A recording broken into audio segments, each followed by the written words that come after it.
तुम्हाला काय वाटतं? एफ-डीज आपल्याला सुरक्षितता निर्माण करून देतं का? सोनं आपल्याला नियमितप्रमाणे उत्पन्न निर्माण करून देतं का? की शेअर मार्केट हा जुगारीचा अड्डा आहे फक्त? फिक्स्ड डिपॉझिट हे आपल्याला सुरक्षितता प्रदान करतं. आपले पैसे सुरक्षित राहतात, पण मिळणारा परतावा मात्र हा महागाईला सुद्धा बीट करू शकत नाही. मग जर महागाईपेक्षा आपल्याला मिळणारा परतावा हा जर कमी असेल तर आपली संपत्ती कमी होत आहे. 2. सोन्यामध्ये आपण गुंतवणूक करतो का? कारण सोनं आपल्याला सुरक्षितता देतं, सुरक्षित भावना निर्माण करतं, संपत्ती आपल्याला स्थिर दाखवतं.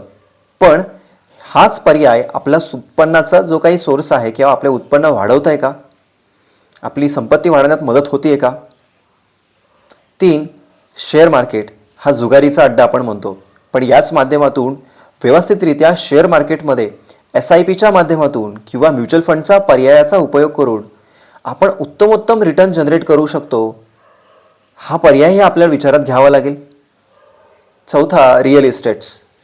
आपण मोठी मोठी कर्ज घेऊन संपत्ती निर्माण करू शकतो आणि त्याच्यामधून उत्पन्नाचे सोर्स निर्माण करता येतील, पण त्याच्यामध्येही लिक्विडिटीचा अभाव आहे, कायदेशीर बाबींचेही गुंतागुंत आहे.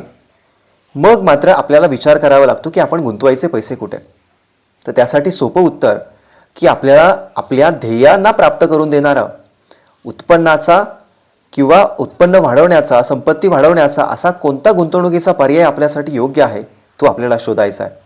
तर तुम्ही तयार आहात हा गुंतवणुकीचा पर्याय शोधण्यासाठी? कमेंटमध्ये नक्कीच कळवा.